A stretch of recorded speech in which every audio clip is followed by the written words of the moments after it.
Hey everybody, welcome to Black Cat Forge. Thank you for coming back. Thank you for your patience while we had to get a new laptop built for editing purposes. We're back, we're ready to go.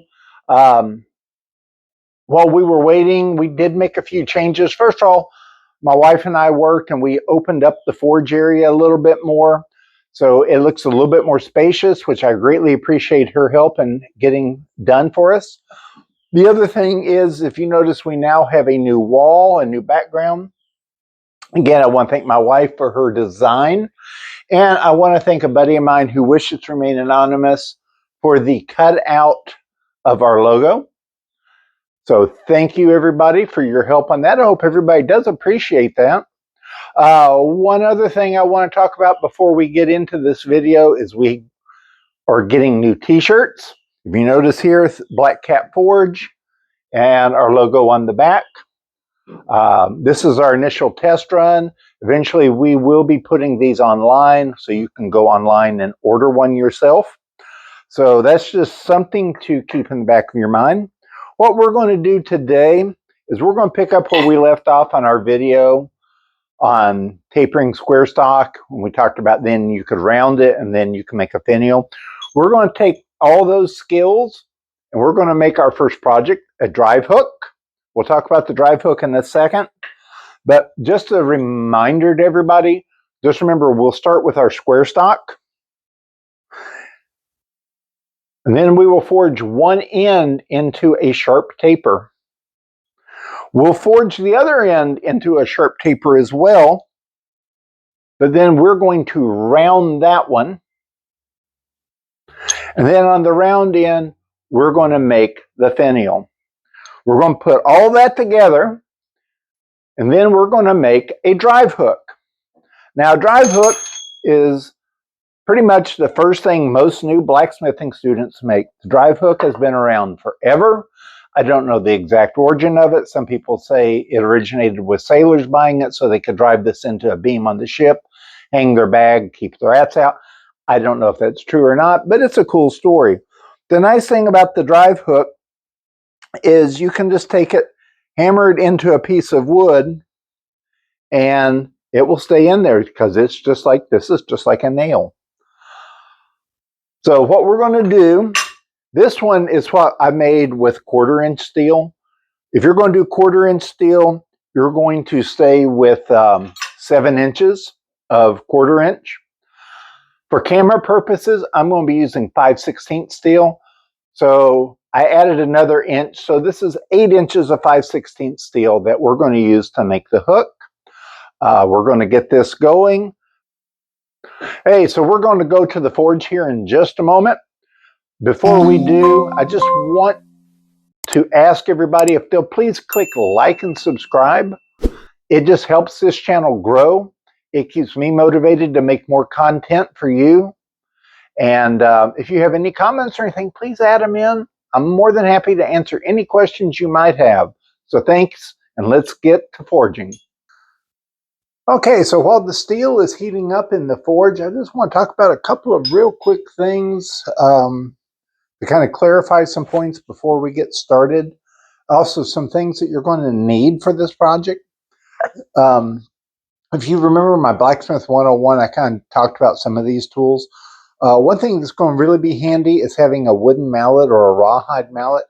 When we do the twist part, if it gets out of alignment, you don't want to use your steel hammer to straighten because that will mess up the nice crisp edges of your twist.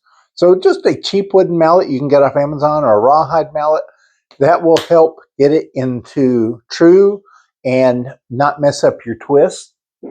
The other thing you're going to need is a twisting wrench, which is nothing but a crescent wrench with a piece of steel welded on it.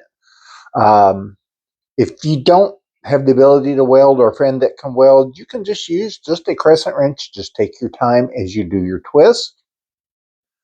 And then finally, since now we're working on projects, one thing you always want to do is when you're done with your project is you want to heat it up to a dull red and take your wire brush and brush all the scale and stuff off so it looks really nice when you're done. So that's another thing you'll need. The other thing I want to talk about, you're going to hear me mention on the plane a lot. What I mean by on the plane is here's a piece of square steel. If you notice how it's laying flat in my hand is like if it was laying on an anvil. This is on the plane. So just remember when I say on the plane, it's like this. It's not on the diamond. It's on the flat. And then finally, before we get started and go to the anvil, I just want to show you the steps that I've drawn out, because one thing people get confused about is the orientation of where everything needs to be when they make a hook. I still to this day sometimes have to think about how I want to orient things. So let's just talk about this real quick. One, this is your square bar before you do anything to it. Step number two, this is the end you're going to drive out. This is going to be your nail portion. This is the portion that you round out for your finial. Here's where you got to pay attention. When we get ready to start bending the steel, we're going to bend the nail portion one direction on the plane. Our finial is going to be in the same direction as our nail on the plane. So if you lay that piece of steel flat, the finial and the nail portion are both pointing down. Now, when we heat this portion up to make the hook, you're going to bend around, and that's what makes your hook portion. I hope that helps clarify. You'll see it when we actually start making the hook. The other thing I forgot to mention is when we are making the hook portion and you have your real nice finial that you spend a lot of time on, you're going to want to have a soup can or a soda can or whatever with some water in it. Because if you're working and you accidentally hit your finial while it's hot, you will flatten it and mess it up. So before you do any work, you always just want to dip your finial portion only in the water to cool it. That way, if you do misstrike with your hammer, you're not going to mess your finial up. So the steel's almost hot. Let's go to the anvil and we'll start making our tapers and forming our hook. Okay, so we've got the steel out. We're going to put it on the edge. We're going to raise it up just a little bit. We're going to start working it. We're going to rotate our steel.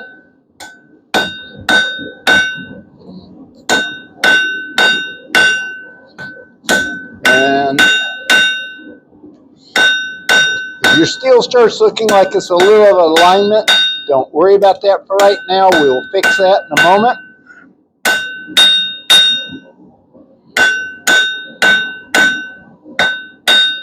So before we put it back in the forge, we'll just kind of tap everything real quick, and we will finish up this taper in the next heat. All right, so we pulled it back out. We're just going to continue working this to a point.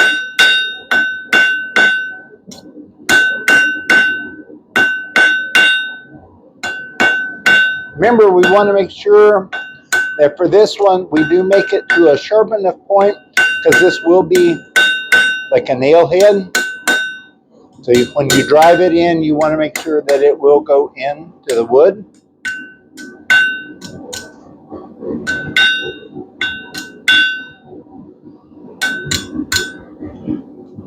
And there we have it.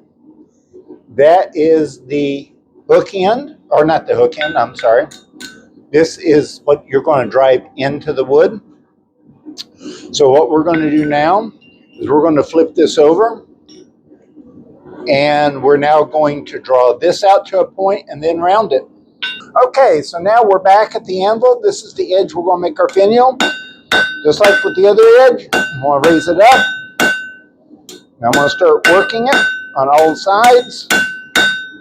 Make sure that you have your steel at the edge of the anvil. Not over it, not in the middle of the anvil, but you want your steel right there on the edge so your hammer can make full contact. And before we warm it up again, just kind of go through, make sure everything's back into true. So we're going to take this, we're going to heat it up and finish it up. All right, so we're going to continue to work this. I'm going to draw this out to a good point.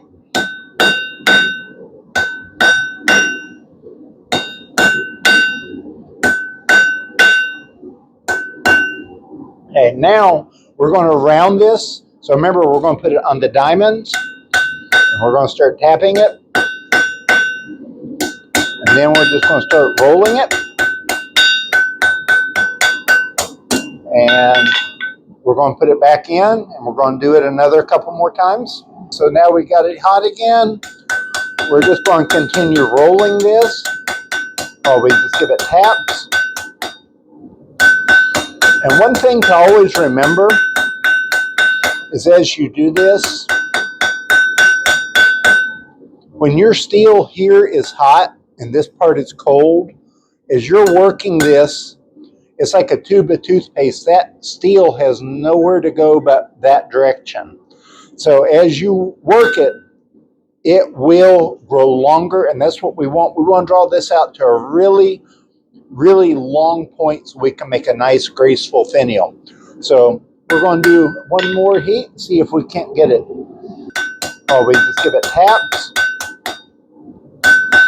And one thing to always remember is as you do this,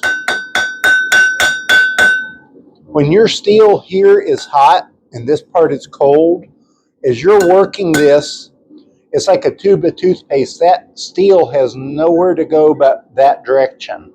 So as you work it, it will grow longer, and that's what we want. We want to draw this out to a really, really long point so we can make a nice, graceful finial. So we're going to do one more heat and see if we can't get it. Okay, so we're going to continue.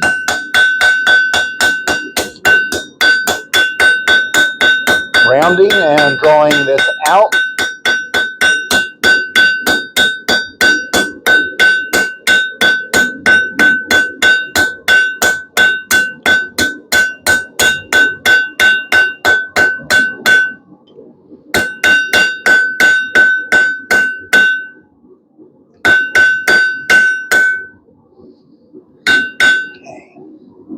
It's getting about where I want it, but I do want to get it just a little bit longer. So we're going to give it one more heat. All right, so we get it back. We're just going to draw this out as long as we can make it.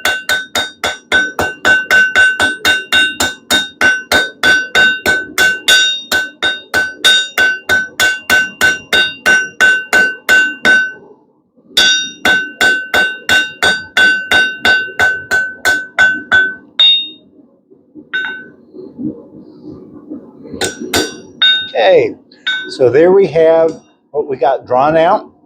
I think that's about long enough to start and make the finial. So I'm going to heat it up. We're going to make the finial next. Okay, so we got it heated. We're going to push our steel just a little bit past. We're just going to start a little bit of a hook. And the one thing we want to make sure is that it is on a plane. So we're bringing this up. And we're going to stop here and we're going to heat it up again. Okay, so now we're going to just continue to brush this back.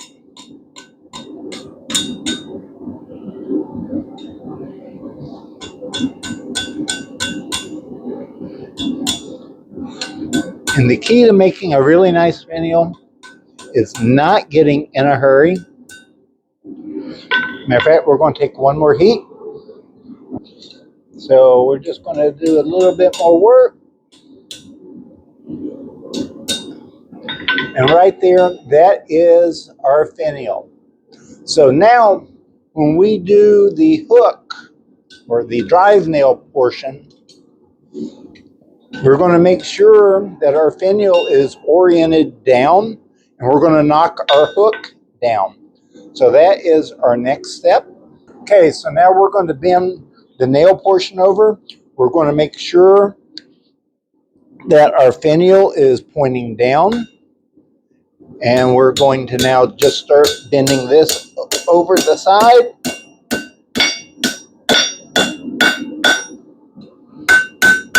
And we'll have to just true everything right back up.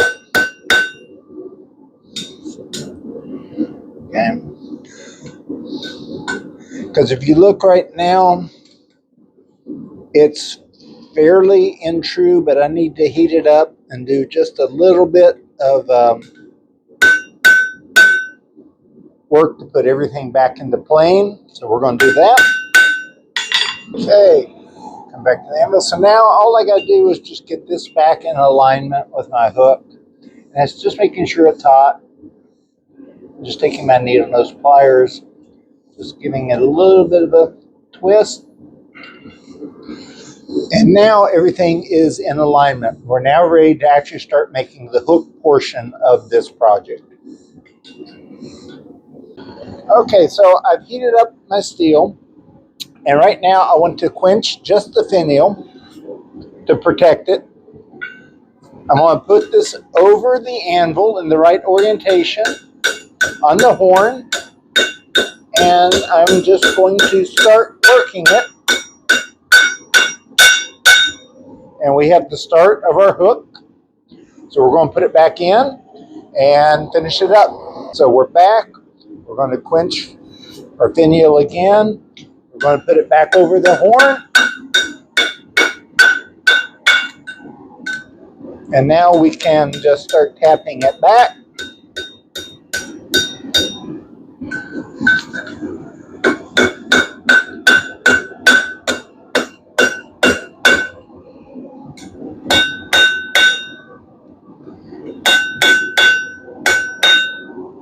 Okay, so right now we've got the basis of the hook. And one thing you may notice is it's a little of alignment. We're going to fix that with this heat. So what I'm going to do is I'm just going to put the hook down. And while I'm holding it, I'm just going to get everything back in alignment.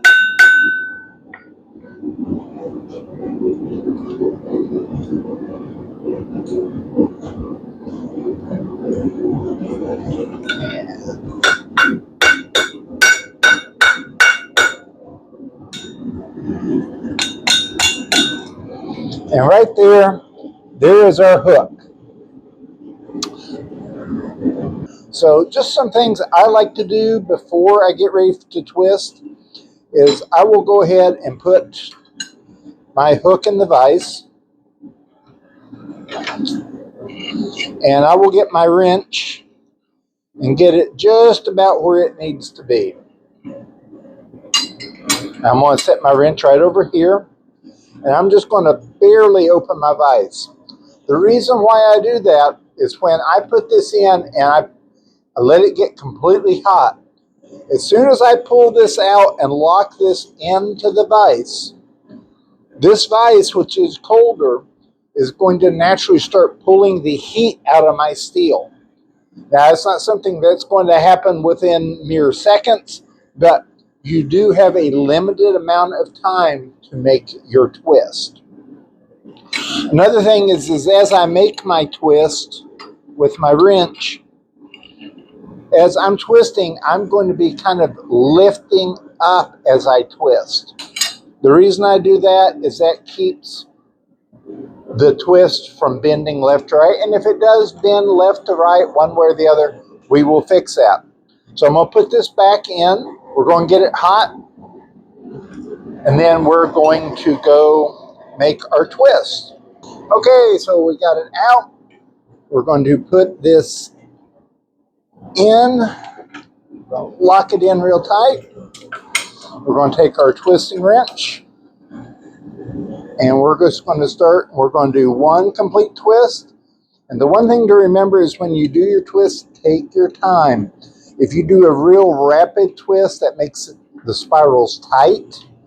That's not what we want. We want our spirals to be nice and evenly spaced. And then we just want to check our orientation real quick.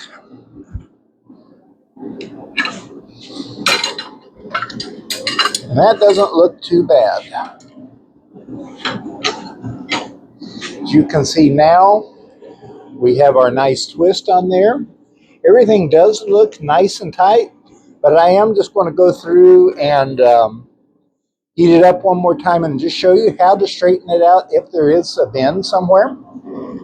So if you notice now on the anvil, I've just put a piece of board, scrap board that I keep, and I'm just going to hold it down. Just kind of give it a tap. Yes, the board's on fire. That's not a big deal. And all I'm doing is I'm just making sure everything is nice and straight. And if you notice, your spirals are not messed up. So there's one last thing I want to do, and that is I want to clean this up. There's a lot of scale on here. Scale is nothing more than rust. There's a lot of scale on here, and I want to brush all that off. That's why we're going to use our wire brush. I'm going to heat this up to a dull red, and then we're going to do some brushing, and then we'll have some final comments. Okay, so I just got this, just like I said, we just got it red. And all I'm doing is I'm just taking this and giving it a good brushing, because as we have done the forging and we have done the twisting, a lot of the steel will flake off. Like I said, it's rust. It's basically all scale is. And when you do your finished work, it doesn't look that good when you've got a lot of scale on there. Also, if you want to paint it or do beeswax or do boiled linseed oil, this is one of the first steps you're going to take just to make your hook look nice. So there is our finished product. So we're going to close with a few comments, and that will be it. All right, so today, congratulate yourself. You have made your first project. The drive hook, this is the first step of many that all new blacksmiths take. Don't be ashamed or be worried or upset if your hook does not come out the way it should. I always tell my students, when you make your very first project, even if you hate it, take it, put it aside, take it home with you, put it in a safe place. When you have finished the course, go back and make you one of these hooks and compare them. And you will be amazed at the difference that your skill has improved over this time. And that's just a way to show you that, yes, you're making progress and you're doing good. It's how we learn. We learn from our mistakes. So I hope you enjoyed this. Stay tuned. Our next one is going to be taking round stock. And we're going to talk about the one small difference on doing tapers and finials with round stock versus square stock. And we will go ahead and make our next hook, which is an S hook. So please stay tuned. In the meantime, please like and subscribe. It helps me to stay motivated to making these videos for you. Any questions or comments, please leave them below. I'm more than happy to answer any questions you may have. And until then, have a great day and thank you for watching.